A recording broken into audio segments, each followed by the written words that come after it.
Bismillahirrahmanirrahim. Assalamualaikum warahmatullahi wabarakatuh. Innal hamdalillah nahmaduhu wa nasta'inuhu wa nastaghfiruh wa na'udzu billahi min syururi anfusina wa min sayyiati a'malina. Allahumma shalli ala habibina syafi'ina Muhammadin wa ala alihi wa sahbihi ajma'in, amma ba'd. Bapak Ibu yang dirahmati Allah Subhanahu wa taala, mari sama-sama kita mensyukuri nikmat iman, nikmat Islam, nikmat ihsan, nikmat kehidupan yang Allah berikan kepada kita. Mudah-mudahan dengan mensyukuri segala nikmatnya, Allah langgengkan nikmat itu dan ditambah sampai nanti kita kembali kepada Allah, insyaallah dalam keadaan husnul khatimah.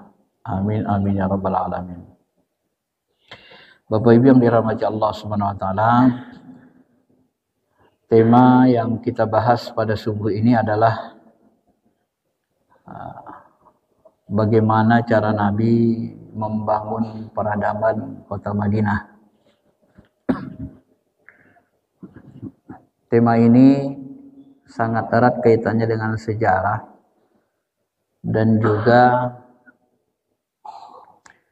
bisa kita ambil pelajaran yang sangat berharga dari Nabi sallallahu alaihi wasallam untuk kita contoh bagaimana beliau membangun kota Madinah sehingga menjadi kota yang katakan saja dalam tanda petik yang dikagumi, yang maju, ya, ditakuti lawan, ya, disegani kawan. Dulu sebelum Nabi SAW hijrah ke kota Madinah, istilah Madinah ini belum dikenal. Kota ini dulu namanya Yashrib. Ya, jadi ditukar Nabi menjadi nama Madinah.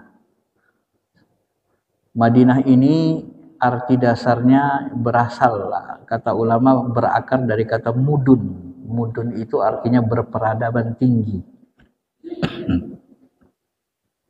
Di Arab itu ada Arab Badui, ada Arab Quraisy, ya, Bani Hasim, ya, Bani Abdul Muthalib, dan seterusnya. Nah, Nabi SAW membuat atau memunculkan istilah mudun Madinah itu untuk menunjukkan peradaban. Jadi kota itu yang memiliki peradaban yang tinggi. Peradaban itu dilihat dari sisi akhlak bagus, dari sisi keimanan, kesopanan, kemudian juga dilihat dari segi tata kehidupan, ya, ekonomi, budaya, sosial. Karena itulah nanti tersusun menjadi sebuah bentuk peradaban. Maka disebutlah dengan istilah Madinah, kota yang berperadaban tinggi, sesuai konteks masanya. Nah, kenapa kota ini disebut dengan Madinah? Tentu karena dia memiliki peradaban yang tinggi. Bagaimana Nabi SAW membangun kota ini sehingga menjadi kota yang mandiri, yang kuat, yang bagus, yang katakan saja kota percontohan kita. Yang pertama, ketika beliau pertama kali hijrah ke kota Madinah ini, semua orang-orang kaum Ansor itu menawarkan diri supaya Nabi menginap di rumah mereka, bermalam dulu. Lalu Nabi, supaya tidak tersinggung rakyat Madinah ini, yang Madinah ini rakyatnya terkenal sangat ramah, bagus akhlaknya, Nabi menyuruh unta itu berjalan. Unta beliau disuruh berjalan, di mana nanti berhentinya untaku, disitulah nanti aku menginap, bermalam. Ya kan? Ternyata unta ini berhenti di tanah lapang yang gak ada rumahnya. Nah, akhirnya Nabi SAW membangun rumah di tempat unta itu berhenti. Dibantulah oleh sahabat sehingga bisa cepat selesai. Nah, disitulah Nabi SAW membangun rumah beliau yang sekarang di sebelah Masjid Nabawi. Nah, setelah terbangun rumah beliau, apalagi yang pertama beliau lakukan, beliau bangun, maka yang pertama beliau bangun adalah masjid. Dibangunlah Masjid Nabawi, gotong royong Nabi dengan sahabat. Nah, kenapa masjid yang pertama kali dibangun? Ternyata masjid ini banyak fungsinya. Masjid ini tempat, kalau kajian begini ya sudahlah, sudah pasti kan. Tempat membina umat, mentalnya, di samping tempat sholat jemaah, tempat mengorganisir ya, seluruh masalah. Karena jumlah sahabat waktu itu sekitar 124.000. Jadi kalau orang Jakarta 10 juta, ya, kalau kita genapkan 11 juta, 4 berarti ada sekitar 10 kali lipat lah. 1000, kalau 1000 kan 1000 kali lipat jadinya kan, 1000 dengan juta. Berarti ada 1:1000 jumlahnya, kan begitu. Jumlahnya belum terlalu banyak. Nah, Bapak Ibu yang dirahmati Allah, maka Nabi SAW membangun Masjid Nabawi ini. Dan setelah Masjid Nabawi ini selesai, Nabi SAW membuat yang disebut dengan supah, teras masjid, dan di masjid ini ada beberapa kamar tempat tidur. Jadi untuk apa Nabi membangun beberapa kamar dan supah itu? Ternyata itu tempat tidur ahli supah. Ahli supah itu adalah orang-orang yang hijrah ke Madinah, yang mereka itu sangat miskin. Harta mereka tinggal di Mekah, diusir dari keluarganya. Kadang-kadang ada sebagian mereka yang hanya punya satu pakaian. Kalau mau sholat pun gak ada sarungnya. Hanya satu pakaian di tubuh. Nah, ini jumlahnya di awal itu mencapai 400 orang. Dan makan mereka ini ditanggung Nabi. Dan dari sedekah sahabat-sahabat yang berduit, yang ada uangnya, yang bersedekah ke Nabi SAW. Inilah ahli supah itu. Apa kerja mereka? Kalau bahasa sekarang kan gini Pak, Bu. Kalau kita di kehidupan kita sehari-hari, kan ada orang-orang miskin itu. Kalau orang miskin ini tidak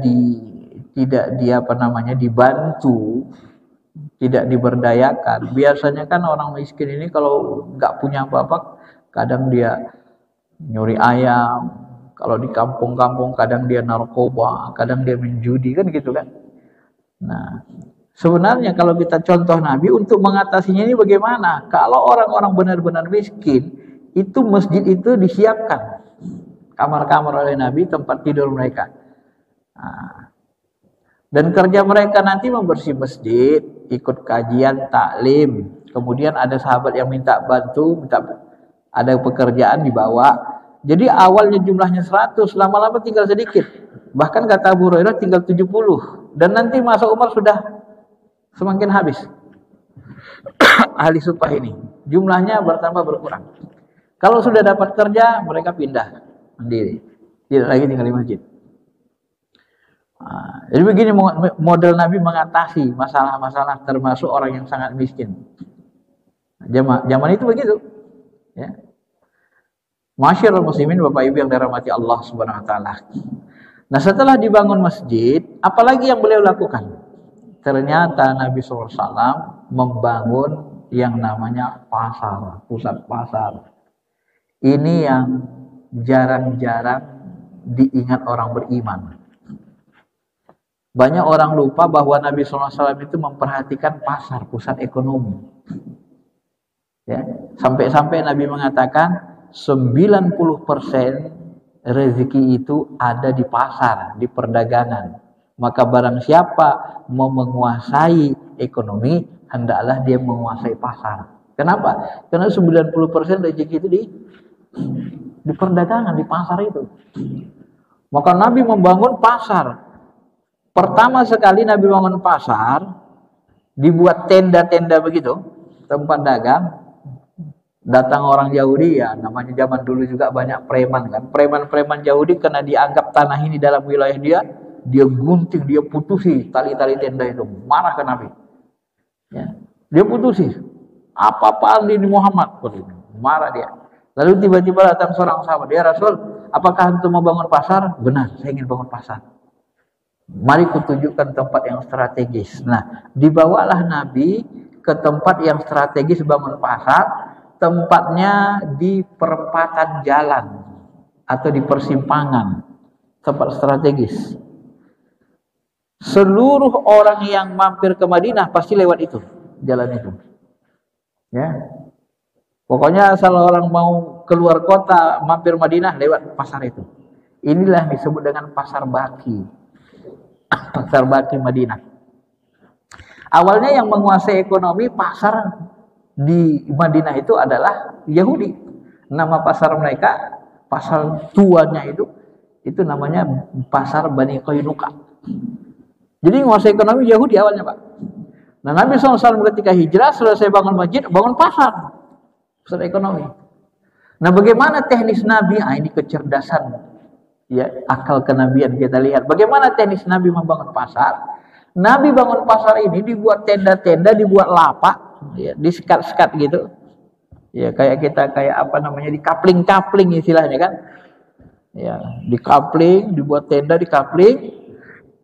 Dan sebahagian sahabat nanti melebarkan pasar, mereka sedekahkan kepada Nabi pasar itu. Nah, tanah ini, pasar ini, semua tanahnya milik negara. Tidak ada yang punya, tidak dimiliki, tidak dibeli oleh sahabat. Tidak boleh dibeli sama Nabi. Nah, jadi dibuat Nabi kapling-kapling pasar itu dengan tenda-tenda. Nah, lalu Nabi sering motivasi sahabat, bakiru fa inna fis subhi barakah wan najah. Berpagi-pagilah kalian cari nafkah, karena di pagi hari, di subuh hari itu ada berkah dan kesuksesan. Kenapa Nabi ngomong gini? Ternyata kalau kita teliti, Nabi SAW memberikan sahabat boleh siapapun memilih. Siapa yang pertama kali datang, boleh milih di mana dia dagang. Mau di depan, di tengah, pinggir kanan, pinggir kiri. Mana yang paling ramai, dia boleh milih. Maka dimotivasi Nabi tuh. Pagi-pagi kalian cari nafkah. Habis sholat subuh gini, zikir, habis zikir. Mereka langsung cari nafkah. Ya. Dimotivasi pagi. Karena di pagi hari ini, banyak berkah dan kesuksesan. Kenapa? Kalau dia pulang ke rumah habis subuh tidur lagi, bangun jam 9, 10, begitu masuk pasar itu udah penuh. Mungkin dia dapat di ujung-ujung sana. Di tempat orang sepi gitu kan. Dapat di pojok-pojok. Nah, tapi Nabi tidak begitu. Ini uniknya. Jadi pasar itu tidak dimiliki. Dan pasar ini tidak ada retribusi, nggak ada pajaknya, kan bayar zakat. Dan tidak ada sewanya. Nah, ini awal Nabi bangun Madinah. Nggak ada sewanya. Pokoknya siapa mau jualan lah, difasilitasi Nabi punya negara. Nggak boleh dimiliki. Dan sahabat itu dimotivasi bangun pagi terus cari nafkah.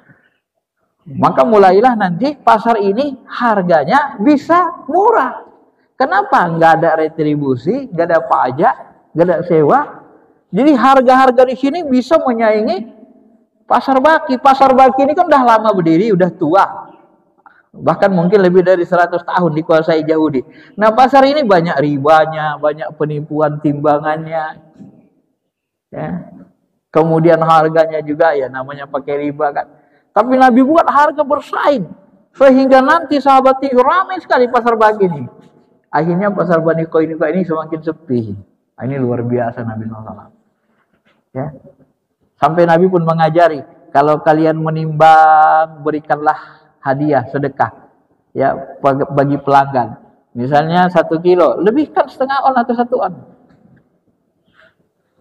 Supaya dia merasa dihargai, jangan pas, lebihkan dikit. Sampai begitu Nabi mengajari sistem ekonomi. Diajari Nabi sahabat itu. Dan akhirnya dengan pasar ini, maka ekonomi mulailah kembali dikuasai. Bangkitlah umat Islam. Mulailah Abdurrahman bin Auf, mulai datang hartanya kembali, mungkin jadi kaya. Utsman bin Affan, Abu Bakar, ya, Sa'id bin Jubair, Umar bin Khattab pun lumayan harta dia. Dalam riwayat ada satu buku saya baca tahun 2002, buku itu dia hitung ketika Umar bin Khattab ternyata beliau meninggal wafat meninggalkan 70.000 lapak ladang korma atau 70 hektar, 70.000 hektar kalau bahasa sekarang kan. Jadi satu lapak 1 hektar korma itu penghasilannya itu kalau dirupiahkan waktu itu mahal harganya. Ada yang menghitung tahun 2002 itu kalau dihitung jumlahnya 30 juta saja satu lapak itu. Ya, kalikan 70.000 itu mencapai 11,2 triliun, Pak. Itu harta Umar bin Khattab. Jadi meninggalkan itu. Ternyata Umar bin Khattab ini konglomerat berat. Kalau kita lihat riwayat ketika Nabi berkata, siapa yang mau menyumbangkan hartanya buat agama? Abu Bakar, saya Rasul, saya sumbangkan semua. Untuk anak istrimu apa? Allah dan Rasulnya. Datang Umar, gak mau kalah. Saya Rasul, separuh. Dari sini kita paham, separuh hartanya itu penghasilannya diimpakkan ke umat. Separuh lagi kemana? Separuh lagi, sebahagian diambil buat anak istri, kehidupannya sederhana. Sebahagian lagi dibelikan ke kebun. Ini model Umar, Pak. Jadi Umar itu jadi waktu beberapa bulan lalu saya saya membaca berita, ternyata Bu Menteri Keuangan bilang, apa rahasianya, kenapa Amerika itu ekonominya naik terus? Dia naik, ekonomi tidak menurun, tapi naik terus gitu, menanjak. Apa rahasianya? Rahasianya terbesar adalah di Amerika tidak ada uang yang menganggur. Di Amerika orang tidak terbiasa nyimpan uang di bank. Tapi uang itu dibuat investasi. Jadi uang nyari uang istilahnya.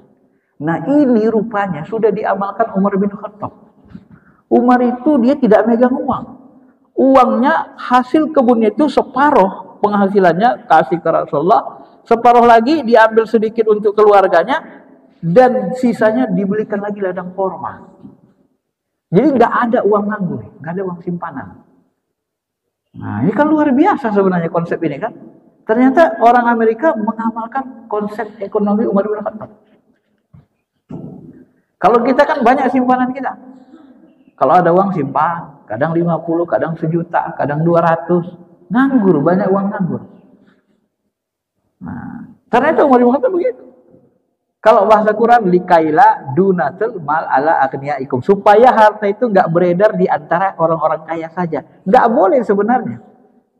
Harta itu harus diputar, beredar supaya beredar ke semua orang. Ya. Ada uang buat usaha, bagi hasil, pekerjakan orang-orang lemah, orang-orang tak mampu. Ya, belikan dia misalnya kalau di Jogokarian itu kan masjidnya luar biasa kan. Dana masjid itu dihutang nanti para pedagang-pedagang kaki lima, ya mereka jual bakso, jual apa, itu dari masjid. Nah, nanti mereka hutang masjid, mereka bayar ke masjid. Begitu. Ini luar biasa. Nah, ternyata umat Islam, Nabi SAW dan sahabat di awal sudah melakukan konsep seperti ini. Tidak menimbun harta bahasanya. Diputar terus harta itu, diusahakan, dimodalkan, dipekerjakan. Untuk apa? Salah satunya memperkerjakan orang-orang pengangguran, fakir miskin. Supaya orang bisa bekerja semua, tidak ada lagi yang nganggur. Nah, jadi uang itu nggak disimpan kan? Ini simpanannya kalau konglomerat kan banyak kan, ada yang triliunan, ada ratusan M. Zaman Nabi sama tidak begitu. Ini luar biasa Nabi SAW.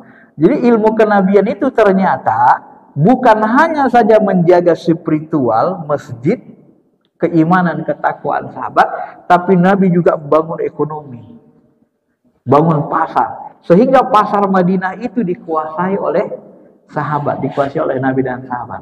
Pasar induk yang dikuasai Yahudi sudah mungkin lebih dari 100 tahun itu mulai sepi. Orang lebih suka ke pasar baki. Nah, ini sering kita lupakan, Pak.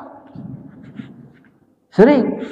Makanya kalau kita tanya ya, pusat pasar di Jakarta ini itu milik siapa? Pusat pasar Tanah Abang mayoritas siapa? Dulu orang awak kan, tapi sekarang sudah mulai ada non-Islam, China. Pusat pasar elektronik Glodok, siapa menguasai? Umat Islam menguasai. Roxy, HP pusat pasar, siapa menguasai? Cina semua. Nah, ya makanya nanti kalau Glodok karena non-Islam semua isinya kadang-kadang tak apa-apa kan, banyak hantu setannya kan. Kenapa ya orang non-Islam ini yang menguasai? Pusat pasar kain, pakaian, pusat pasar elektronik, pusat pasar HP, pusat pasar apa lagi? Kayak gitu, pasar-pasar induk. Jadi Nabi itu diperhatiin. Dan uniknya memang seperti tadi. Jadi pasar itu tidak dikuasai, punya negara. Rakyat itu bebas. Jadi harga-harga murah kan. Ini luar biasa Nabi Muhammad SAW bangun pasar. Nah. Ini yang kedua, membangun masjid, habis itu bangun pasar. Kemudian yang ketiga, apalagi dilakukan Nabi yang penting, membangun kota Madinah. Nah, antara kaum muhajirin dan ansor ini supaya tidak ada apa namanya kebencian, keirian gitu kan, untuk menghilangkan tuntas rasa iri dan kini, Nabi menjadikan orang muhajirin ini menjadi saudara angkat dengan orang ansor. Nah, kata Dr. Nijar Nabaga ahli sejarah, itu ada 100 orang di Masjid Nabawi itu dipersaudarakan Nabi SAW. Kamu saudara sama ini ya, saudara angkat. Nah, kalau dalam tradisi orang Tionghoa istilahnya ada namanya bapak apa namanya, ayah baptis, bapak baptis katanya, ayah baptis istilah mereka. Ya. Kalau kita Islam namanya saudara angkat, ya kan? Ini saudara angkatmu ya, itu dipersaudarakan, ini saudaranya, ini saudaranya. Sehingga nanti orang muhajirin ini membantu saudaranya, orang ansor ini membantu saudaranya orang muhajirin ini. Seolah-olah disuruh bantu, saling kerjasama. Ini pemodal, ini pekerjanya. Seolah-olah seperti itu kan. Dan ini dipersaudarakan supaya apa? Supaya tidak ada istilah, itu orang pendatang tuh. Orang pendatang, masa orang pendatang menguasai ekonomi kita, masuk ke kota kita tiba-tiba menguasai, supaya tidak ada hal seperti itu. Jadi dipersaudarakan dengan keimanan, dipersaudarakan lagi dengan keakraban, saudara angkat. Jadi akrab ini antara muhajirin dan ansor ini. Ya. Wa yu'siruna ala anfusihim walau kana bihim khasasah. Maka muncullah ayat itu, sesungguhnya orang ansor itu mereka lebih mengutamakan orang muhajirin walau kana bihim khasasah, walaupun mereka dalam kondisi susah. Jadi walaupun mereka susah karena orang tempatan, mereka anggap saudara mereka lebih susah lagi hijrah dari Makkah, tak punya apa-apa, mereka bantu. Walau kana bihim khasasah, tetap mereka utamakan orang muhajirin. Nah, ini luar biasa. Ya, bagaimana Nabi mempersaudarakan itu. Makanya kalau di Madinah ini bangkit, persaudaraannya kuat, keimanannya kuat, ya akhlaknya bagus. Orang Madinah ini terkenal dengan orang yang lemah lembut, akhlaknya bagus. Ini disebut peradaban tinggi. Dan cerdas, dinamis, bisa menguasai pasar. Bahkan yang unik lagi kalau kita pahami, ini yang banyak juga kita lupakan di samping pasar tadi. Nabi SAW ketika turun ayat wa'idu lahum mastata'tum min quwwah, hendaklah kalian mempersiapkan kekuatan-kekuatan yang kamu punya. Wa mir ribatil khail, kuda-kuda yang ditambah, turhibuna aduwakum adu Allah, supaya musuh kamu, musuh Allah takut. Dan orang-orang yang kamu tidak melihat mereka supaya gentar melihat Madinah, gentar lihat umat Islam. Siapkan kekuatan yang kamu punya. Sahabat nanya, ya Rasulullah, mahwal quwwah? Apa ini maksud kuah? Dimaksudkan Allah kuah dalam ayat ini. Al-kuah huna ar-rimayah. Kekuatan di sini adalah memanah. Jadi kekuatan di situ pacuan kuda, memanah. Ini teknologi perang untuk zaman itu. Nah, setelah turun ayat ini, apa Nabi katakan? Alimu auladakum birrimayah wassibaha. Sahabat, ajari anak-anak kalian. Kalian jago manah, jago naik kuda, jago berenang. Jadi mereka sudah diajari, dididik dari kecil, udah pintar mana. Jadi kalau perang 15 tahun, 13 tahun udah jago mana, udah bisa ikut perang. Ya. Pintar, mahir panah itu. Sampai-sampai Nabi dalam hadis lain mengatakan, olahraga yang paling banyak pahalanya adalah olahraga memanah dan pacuan kuda. Kenapa? Karena dihubungkan ke jihad. Itu paling banyak pahalanya. Ya. Nah, yang ingin saya sampaikan, waktu itu teknologinya alat kendaraan yang paling kuat untuk perang kuda. Dan alat perang yang bisa bunuh jarak jauh panah. Pertanyaannya, kuda dan panah ini diambil Nabi dari mana? Apakah diimpor dari Persia, Romawi? Atau dibuat sendiri? Kudanya dari mana? Ternak sendiri. Panah dari mana? Buat sendiri. Artinya Nabi mengajarkan masyarakat Madinah itu mandiri dari alat-alat pertahanan perang. Tidak ada riwayat itu diimpor. Ya. Dibeli dari Persia banyak-banyak dari Romawi. Tidak ada riwayatnya. Tapi disuruh Nabi. Maka sahabat itu jago. Mana buat panah. Usaha mereka banyak. Ada yang berdagang kurma. Ada yang jadi makelar juga nanti. Ada tukang timbang. Ada yang tukang susu, tukang madu, ada macam-macam lah, tukang kebun, tukang ngayal. Dan yang uniknya memang Nabi membuat masyarakat itu mandiri. Ya. Alat-alat perangnya dibuat sendiri. Ini yang harus kita tangkap pesannya. Jadi Nabi SAW tidak mau umat Islam bergantung kepada umat lain, termasuk kebutuhan-kebutuhan pokok ala-ala perang. Nah, bandingkan dengan umat Islam hari ini. Ya. Alat perang kita dari mana? Buat sendiri nggak? Nah, kalau kita ambil kiasnya, kalau masa Nabi yang paling kuat itu kan panah, bisa bunuh jarak jauh. Kalau sekarang ganti panah apa? Bunuh jarak jauh apa? Ganti panah apa? Rudal. Oh, kalau kita ambil logika kiasnya, analoginya, harusnya anak-anak umur 15 tahun sudah mahir mengendalikan rudal. Ya kan?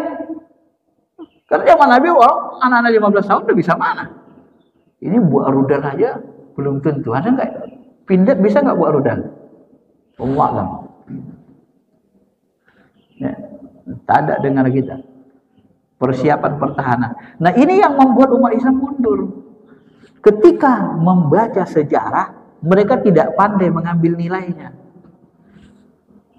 Kita anggap kalau sains teknologi itu seolah-olah tidak ilmu agama, tidak penting. Wah, dihubungkan ke jihad, pertahanan agama. Maka Imam Al-Ghazali dalam bab ilmu, kitab Ihya Ulumuddin, dia katakan, umat Islam haram menggantungkan diri, menggantungkan ke pokok-pokok kehidupan mereka, menggantungkan leher mereka, atau menggantungkan sesuatu yang maslahat untuk umat ramai, tidak boleh digantungkan kepada orang kafir, orang non-Islam. Haram. Wajib kifayah umat Islam harus ada yang menguasainya. Kedokteran umat Islam harus mahir. Dokter jantung, dokter gigi, dokter paru, harus ada umat Islam yang mahir. Tidak boleh nggak ada. Kalau nggak ada, berdosa kita semua se-Indonesia. Nah, yang berdosa kita sekarang, kalau kita ambil kaidah Al-Ghazali, buat pesawat, jet tempur, rudal, kapal induk, ini kalau nggak ada yang bisa buat, kita berdosa semua. 270 juta umat Indonesia, anggap saja 200 juta umat Islamnya. Ini berdosa semua. Nggak ada yang bisa buat. Kalau nggak ada yang bisa buat. Kenapa kita butuh pesawat untuk berangkat haji, untuk pertahanan keamanan? Ya dulu kuda diternak kendaraannya. Sekarang pesawat kendaraannya. Ya. Maka kita harus punya pesawat, kapal induk, kapal laut. Ustaz, mana terbeli kita kapal induk? Harganya 179 triliun satu. Ada yang bilang gitu kan? Tiba-tiba kemarin negara kita rugi, dikorupsi satu orang 270 triliun. Itu dimakan satu orang masih kan, satu perusahaan. Nah, Baru-baru ini kita dengar keluar berita, Indonesia ini nomor 3 negara yang masyarakatnya paling banyak kelaparan. Nomor 3 di Asia Tenggara. Sedih nggak gitu? 270 triliun itu kalau dikasih makan untuk orang miskin, bisa berapa tahun itu makannya? Ya. Negara kita ini sebenarnya sangat kaya, Pak, Bu. Cuman salah urus saja. Ada seorang Tionghoa cerdas, beredar di media. Memang kalau kita pahami bagus. Di Indonesia ini kita sekarang seolah-olah dibodohkan gitu. Memang dibuat bodoh umat ini gitu. Kenapa begitu? Karena katanya orang-orang terkaya, coba cari nanti, IQ orang Indonesia ternyata rendah. Rata-rata 87, 89. Nah, kemudian orang Indonesia ini, ya, kenapa ingin dibuat bodoh? Orang-orang terkayanya ini ternyata banyak, dari 10 besar, 20 besar terkaya di Indonesia, itu kebanyakan mereka kaya dari mengambil sumber daya alam. Dari gas, dari batu bara, ini nomor 1 kan. Jadi sumber daya alam dikorek. Untuk siapa? Segelintir orang kaya. Padahal pasal 33 undang-undang kita, kekayaan alam, udara, darat, laut digunakan sebesar-besar kemakmuran rakyat. Tapi untuk segelintir orang, ini jalimnya luar biasa, Pak. Nah, neraka apa nanti itu kan nggak tahu kita. Itu undang-undangnya begitu. Harus digunakan sebesar kemakmuran rakyat. Makanya Indonesia Timur itu kan miskin-miskin. Tapi emasnya banyak, diambil Freeport. Daerahnya miskin. Dimiskinkan. Dikasih bantuan langsung BLT. Supaya apa? Supaya tenang. Orang korek banyak-banyak. Yang miskin dikasih makan aja. Sisa-sisanya ampasnya. Biar jangan ribut. Seolah-olah seperti itu kan. Nah, jadi kalau kita lihat orang Barat itu, coba lihat orang Amerika. Orang terkayanya dari mana dapat duit? Kreativitas. Elon Musk, dia buat apa? Microsoft, Windows. Nanti dibuat dia Starlink, internet. Dari kreativitas. Dia nggak mengambil sumber daya alam Amerika. Kadang-kadang orang Barat nih sebagian ya, akhlaknya lebih bagus dari kita. Maka muncul nanti perkataan seperti Buya Hamka, Muhammad Abdul masa lalu. Aku jalan-jalan ke Barat, aku lihat Islam itu banyak. Walaupun orang Islamnya dikit. Maksudnya ajaran Islam banyak yang diamalin. Orang Islamnya dikit. Jalan-jalan ke Timur Tengah, aku lihat banyak orang Islam. Banyak orang mukmin, orang beriman, orang Islam. Tapi Islam gak ada katanya. Ajaran Islam gak diamalin. Itu mengakibatkan kemundur. Karena kita membaca sejarah bagaimana Nabi membangun kota Madinah ini tidak kita contoh. Nabi itu mandiri, Pak. Teknologinya mandiri. Pangannya sandang pangan mandiri. Pasar dikuasai. Nah begitu kan Nabi. Ya. Makanya kota Madinah itu kuat. Disebut Madinah Mudun, peradaban tinggi. Sebelum Nabi wafat, itu Romawi mau menaklukkan, istilah kita test the weather, mau ngetes kekuatan Madinah, hampir mau ditaklukkan. Dikirim 100.000 pasukan di perang Tabuk, mau menaklukkan Madinah. Nabi hadang dengan 30.000 sahabat. Itu pasukan Romawi Adida itu kalang kabut. Akhirnya ngasih upeti ke Nabi. Kalah, Pak. Bapak bisa bayangkan, Romawi itu setara Amerika hari ini. Persia setara dengan Rusia, Uni Soviet sekarang. Itulah yang dicontohkan Nabi. Romawi, Amerika nggak bisa naklukkannya. Madinah itu. Sekarang coba lihat Palestina. Israel begitu kecil negaranya, sekecil mungkin. Berapa jumlah rakyatnya? Paling jutaan kan? Mungkin se-Jakarta aja. Gak banyak masyarakatnya. Begitu dia hantam Palestina, Mesir bengong, gak bisa bantu. Saudi Arabia yang katanya kaya raya, pusat tauhid, kayak hilang tauhidnya. nggak berani ikut jihad. Lebih suka dia mati di rumahnya, tempat tidur, daripada mati syahid. Hilang keimanannya, cuma nengok doang. Tak berani melawan Israel. Begitu kecilnya negara itu. Begitu negara yang dicontohkan Rasul. Bukan begitu negara yang dicontohkan Rasul. Makanya Yusuf Qaradawi sempat marah. Kenapa? Keamanan Haramain itu diberikan ke Israel, ke Yahudi. Leher kita dikasih sama orang Yahudi. Nggak boleh, haram itu. Marah itu. Sehingga Yusuf Qaradawi ini berlawanan dengan mufti-mufti Saudi hari itu. Diserang dia. Nggak boleh itu, keamanan. Nggak boleh. Iron Dome diambil dari Israel. Nggak boleh. Buat sendiri. Teknologi itu ambil. Dulu Cordoba di abad 10 itu di Encyclopedia Americana punya barat disebut apa? Cordoba the most populous city in the world. Abad 10, 10th century, Cordoba is the most populous city in the world. Di abad 10 Cordoba itu adalah kota yang paling terkenal di seluruh dunia. Ya.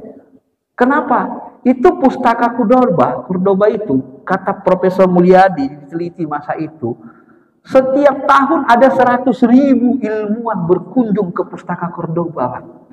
100.000 orang, itu daftar tamu, buku tamunya. Dilihat 100.000 orang. Ahli sejarah. Nah, Universitas Paris Prancis abad 10, Universitas Paris Prancis abad 10, itu dalam setahun hanya dikunjungi ilmuwan dunia hanya 1.000 orang. Bapak bisa bayangkan 1.000 banding 100.000. Itu Cordoba. Dan Cordoba itu irigasinya luar biasa. Ya, luar biasa irigasinya. Kalau kita foto-fotonya itu luar biasa, pertaniannya aja. Maka dia menjadi kota yang paling terkenal. Ibu, di sana ada Al-Hawarijmi, ahli matematika, ada Ibnu Rusdi, ya, ahli filsafat, ahli sejarah, di macam-macam, fikih juga. Ada Ibnu Sina, orang barat menyebutnya dengan Avicenna, bapak kedokteran, ahli bedah pertama yang mengajarkan cara bedah, Ibnu Sina. Nah, begitu cara pikir umat Islam dulu. Itu yang membuat kita maju dulu. Jadi agama itu tidak hanya, ulama itu tidak hanya orang-orang yang ahli bahasa Quran, bahasa hadis seperti Imam Bukhari, Imam Syafi'i. Tidak begitu saja. Tapi ulama itu juga orang-orang yang ahli saintifik, ahli ilmu umum, tapi dia gunakan untuk menopang agama. Dia ahli matematika, Al-Khawarizmi. Dulu kita jam ini rata-rata pakai angka Romawi. Sekarang angka Romawi sudah payah. Udah jarang lihat jam pakai angka Romawi. Kenapa? Karena sudah ditemukan Al-Khawarizmi angka 0. Angka Romawi, angka 0-nya nggak ada. Susah berhitung pakai angka Romawi. Sekarang sudah angka biasa. Kan sudah ditemukan angka 0-nya. Sama Al-Khawarizmi. Ya. Al-Biruni, wah ini banyak ulama. Ibnu Maskawai, ini ahli-ahli ulama-ulama besar.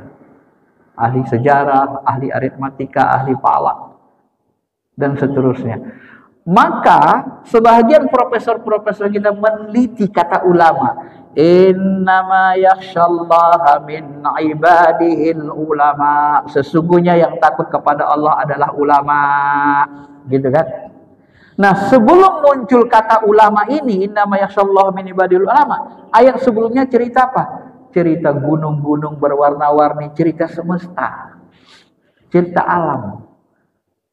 Tiba-tiba muncul lafaz innama yakhshallaha min ibadihil ulama.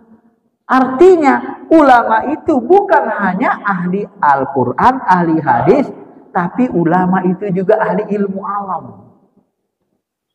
Karena muncul kata ulama setelah Allah cerita alam semesta. Maka di dalam Islam ini ada namanya dua firman Tuhan. Firman Tuhan dalam bentuk qauliyah, teks Al-Quran. Firman Tuhan, ayat Tuhan dalam bentuk semesta, alam semesta. Ini ayat alam semesta ini namanya ayat-ayat Allah juga, tapi namanya ayat kauniyah.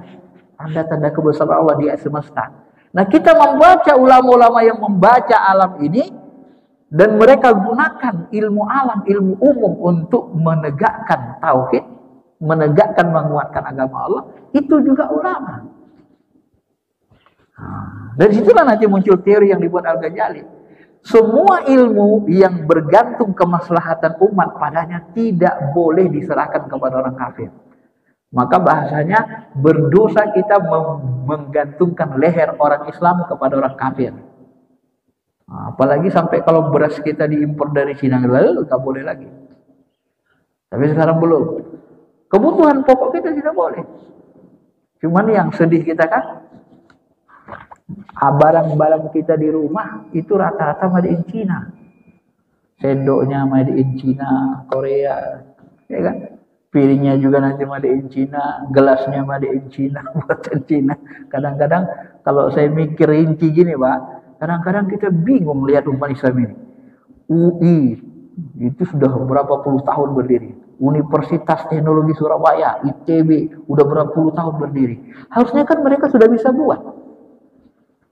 Masa harus diimpor orang Cina lagi, orang Cina terus? Kita 200 juta umat Islam ini, apa bodoh semua rumahnya? Kayaknya kita bodoh banget, nggak bisa buat apa-apa gitu kan. Sampai Aqua pun harus diimpor dari Yahudi, Aqua Denon. Hanya untuk menyiapkan air putih kemasan. Harus orang Yahudi yang turun ke Indonesia. Kan nggak masuk akal sebenarnya, Pak. Padahal di Boeing, pesawat di Amerika, itu banyak pegawainya orang Indonesia. Teman kita ke sana, jalan-jalan, orang Indonesia banyak di Boeing itu yang buat pesawat.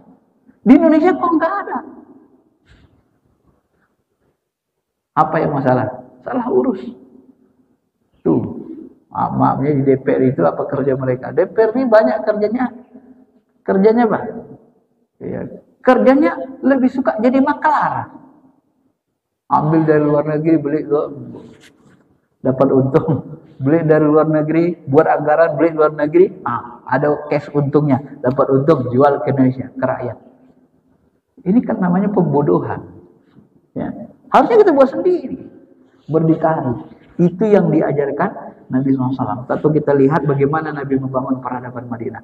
Maka teknologinya mandiri, ekonominya mandiri dikuasai, akhlaknya, kajian Islamnya, masjidnya, spiritualnya juga bagus. Jadi spiritualnya bagus, ruhaninya bagus, fisiknya juga bagus, ekonominya bagus. Dan armada pasukannya pun ditakuti. Dan itu dibuktikan. Nanti Bapak silakan baca perang Tabuk. Itu melawan Romawi, Bizantium. Bizantium menyerang Madinah itu. Kalau sekarang Amerika menyerang Indonesia. Kira-kira kalau sekarang Amerika menyerang Indonesia, menang nggak kita? Hah? 2 hari aja udah habis Jakarta ini kan. Langsung takluk. Itu yang dilihat Muhammad Abduh. Begitu Napoleon Bonaparte masuk ke Mesir dari Inggris, 1-2 hari sudah dikuasai semua Mesir. Teplongok Muhammad Abduh. Gila ini. Cuman 1-2 hari sudah bisa menguasai Mesir. Napoleon Bonaparte. Kaget dia, kok bisa begini lemahnya umat Islam ini. Gak ada gambaran sejarah yang diajarkan Nabi begini. Siapa yang ngajari kita hidup begitu? Lemah semua. Lemah ekonomi, lemah saintifik. Siapa yang ngajari? Gak ada. Nabi ngajari kuat, semua kuat. Ekonominya kuat, perdagangannya kuat, dikuasai. Kemudian alat-alat tempur perangnya, pertahanan negaranya pun kuat. Sampai anak-anak pun mahir mana?